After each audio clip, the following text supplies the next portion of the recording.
Welcome to the SparcStart TA series. We have a series where we talk to industry leaders and thought leaders about the important pieces of engaging candidates, and oftentimes about how video can play a role there. Today, I am thrilled to have my friend and true guru leader, Shally, join us. Shally, I can't begin to do justice to your background. Let you introduce yourself for the other listeners. Oh, geez, of course, you're going to put me in that position. I hate talking about myself. Well, I've been in the industry of identifying talent and engaging with talent for over 25 years.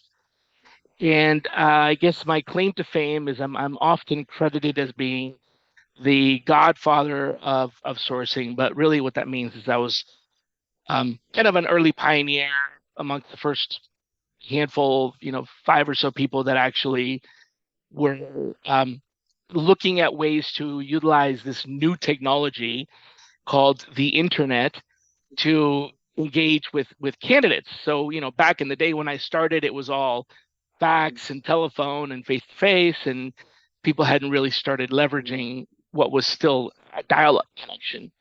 And that was what I did, broke new ground and pioneered it. And then I made it a personal point to travel all over the world and essentially evangelize kind of the profession. And fast forward to now, I'm credited with having essentially led the creation of this job called a sourcer, talent sourcer, with close to 1.5 million people now. So indirectly, I'm somehow responsible for employing 1.5 million people because of that. Although probably what I ended up doing is taking them away from recruiting. So I don't know if that's really amounting to much, but yeah. So talent sourcing, identifying and engaging with talent that is not applying through your career site. And how many people roughly have you trained? Oh, Oh, that's an incalculable number. I started early on in just clubhouses and associations talking about it, and then that led to full day master classes at every ERE 3 times a year at SourceCon. Those classes had some, upwards of 100 people in them. And then I started a business doing it where we actually filled entire classrooms with it. So it's easily hundreds of thousands of people that have gone through some form of training curriculum with me. ah, that's just amazing. Right. Well, and being for fun, I Googled you, and Google says you are the industry expert, the Godfather of Sourcing, the world renowned expert. Now, I was just like, wow, all in one sentence. That's pretty impressive. Yeah, Google just So, aggregates whatever the bios are, I think. yeah, it's all there. So you clearly, you know, are the king of sourcing, of being able to go and find people who have scarce skills that are hard to find, that have unique combinations of skills. Clearly, one of the issues that sourcers run into is once they've identified people, it's actually engaging with them. It's Yeah. fine to know that there's this one person who has this very specific background, all these skills. Um, Knowing they're there is one thing. Getting them to talk to you is another thing. What's your sense of how big a part of the job is to actually engage somebody versus find them in the first place? Well, earlier in the profession, it really was all about finding people because they were hard to find. That evolved into the finding and engagement part. So I would say sometime around maybe 10 years ago, the profession becomes a little more specialized where you have individuals that still perform the research end of it and stop there. They hand off a list or they hand off a resume to a recruiter that does the rest of it. But it also split off into an area where some talent scouts or talent sourcers do the first part of the outreach and get people to respond to outreach via email and texting and social media and so on. So it became a little more muddled, right? So from being like the first quarter of the process, it became more like the first third of the process. So in some situations, talent is not hard to find, they're hard to engage. In others, both. In the cases where talent is hard to engage, these are situations where they're easy to identify. They exist in a database, or they are on LinkedIn, or they're visible, but they're so bombarded with requests that being the person that they respond to becomes really different. And that's the skill set, right? Some recruiters have the ability to find and source people. Some sourcers have the ability to recruit people, and it's a rare combination that has the full package of finding the hard to find, engaging with them, and recruiting them all the way through to making the offer. So it's more of a specialized function nowadays. I would say it really kind of depends in your organization if you're responsible for that initial contact. If you are, then it you absolutely have to be an expert in engagement, in psychology, and marketing and response advertising and things like that. And the idea of sending somebody a written job description and saying, "Hey, I have a great opportunity. Let's talk," is probably not going to get you to where you need to be. Not anymore. Yeah, that is. And let's not forget, we still have full cycle recruiters Right. who do their own sourcing Who do the whole thing.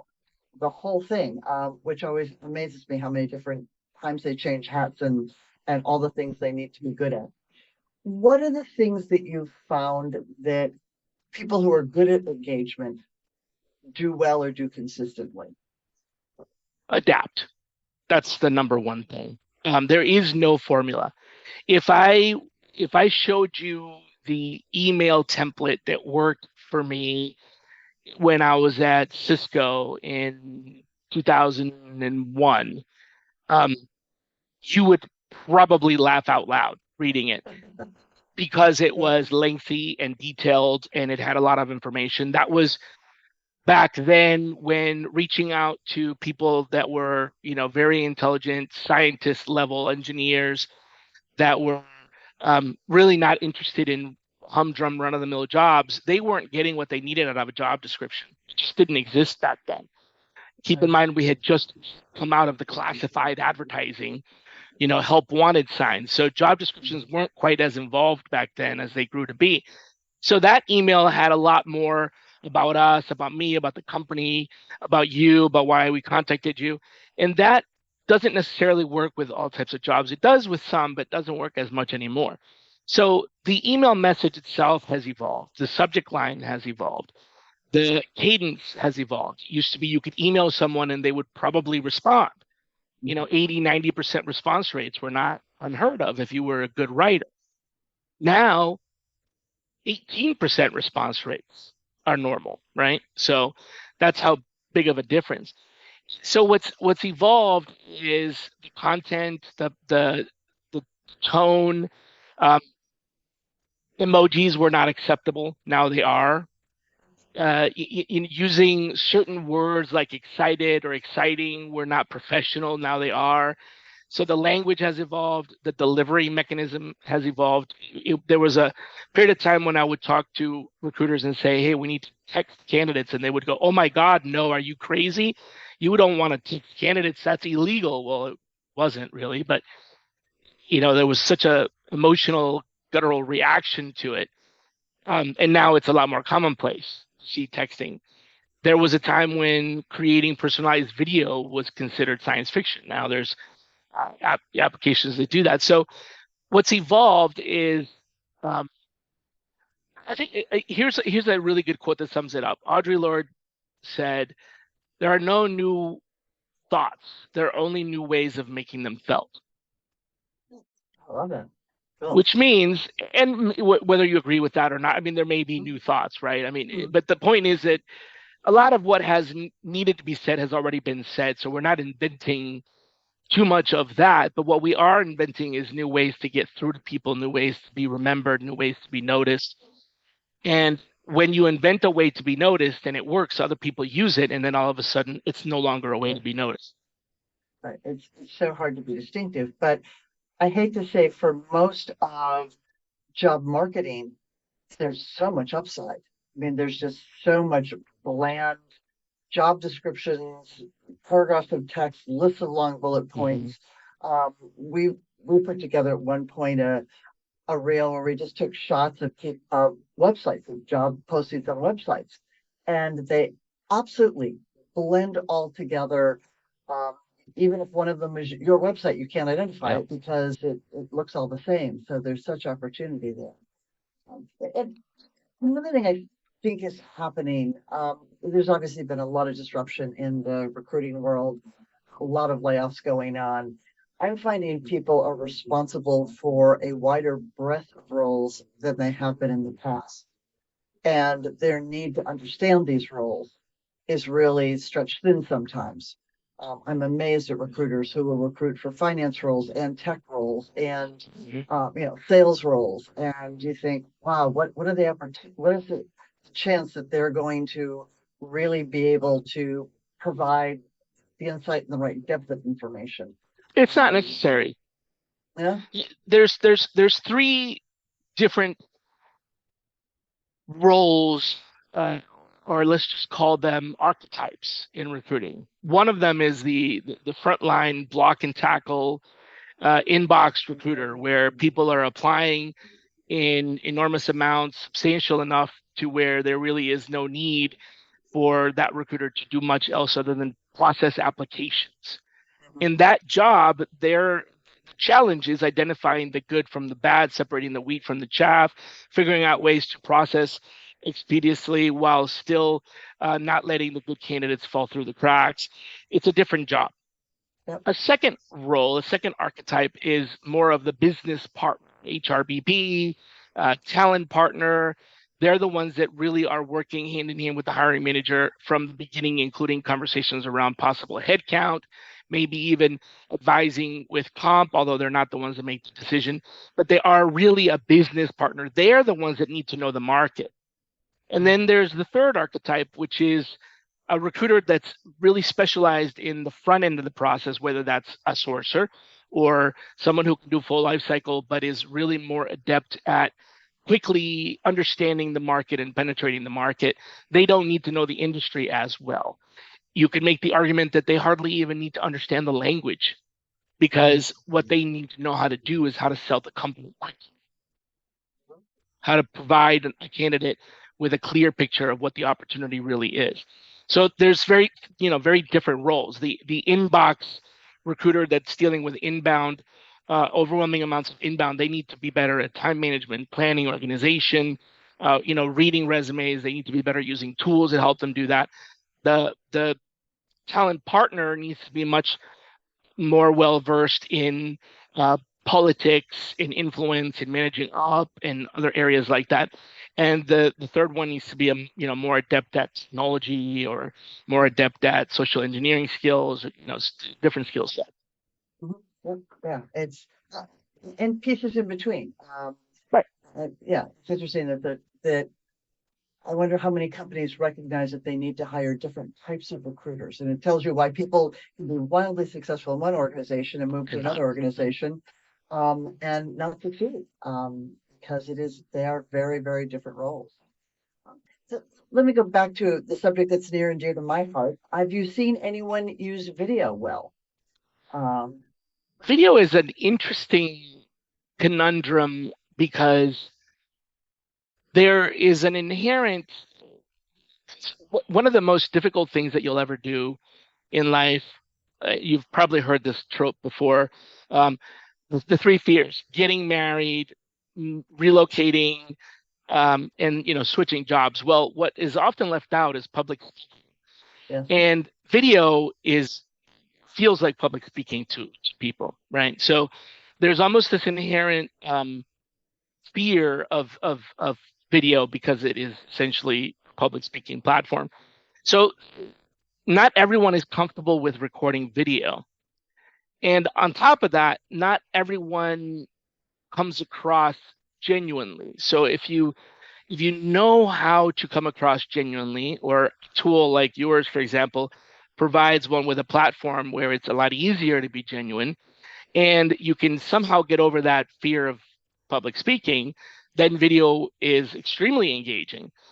What I think distinguishes the army of creators out there, the influencers in social media, and why not just anyone can do that, is that those are people that for whatever it's worth, however they did it, are comfortable in front of a camera.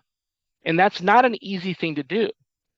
Right. So But being comfortable and being genuine and being authentic on camera are challenging things to do. absolutely, yeah. And we talk to clients all the time and say, please do not script your people. Yeah, exactly. It's Genuine, hard. authentic, be Well, written language is just different than spoken language. completely. So already, if you write it down, it's going to sound It stilted. sounds And different. Yeah. your folks aren't professional actors; they can't pull that off. And if you want to be genuine and credible, let them speak. Yep, So exactly. they know about the job. They know about it. But one of the things we found is, I hate to say that good things came out of the pandemic because there was so much that was awful. People have gotten more comfortable on video camera because they're doing what you and I are doing. Yeah. You figured out where your camera is, you figure out how you sound on video, and it is what it is. So that's helped a bit. And I also think there are generational differences. There absolutely are generational differences, and that's not necessarily to say ageism as much as it is evolution. In other words, there are people in the boomer generation that did not grow up with technology that have adopted technology and are just as adept and comfortable with technology as digital natives. Likewise, there are digital natives that were born in the technology generation that are extremely uncomfortable and awkward with technology. So it's really not about that as much as it is just a lot more commonplace. Think of the telephone, right? How awkward was it for that first generation that grew up without a telephone to all of a sudden have this invasion of privacy in their home where people could reach out to them and talk to them at any time? It must have been, really awkward. So we shifted into accepting the telephone as a daily part of life. And now we are accepting internet as a daily part of life. And what is coming from that is video.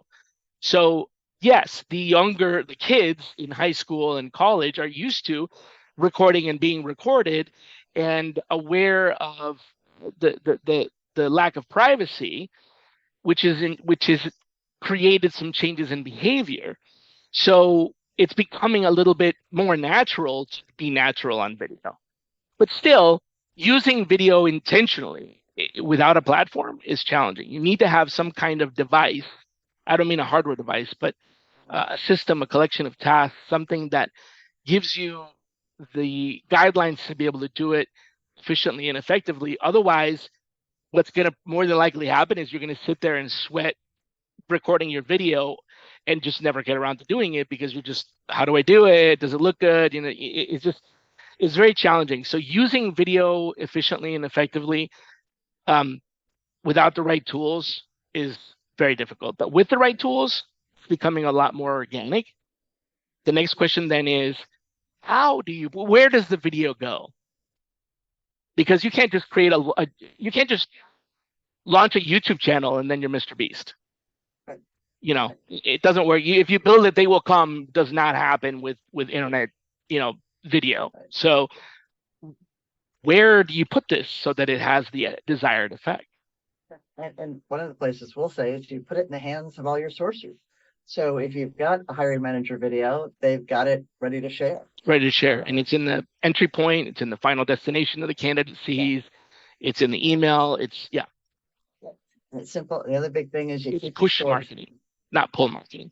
Yeah, absolutely. So I could talk to you all afternoon, but we know that we're big believers in short video, and we know if we keep these talks short, more people watch them. And I want as many people as possible to see this. So All right. I'm going to wrap and thank you very much. We'll probably do this again because my pleasure. This was fun. Yeah, I'd love to be back. Okay. Okay. Absolutely. Thank you.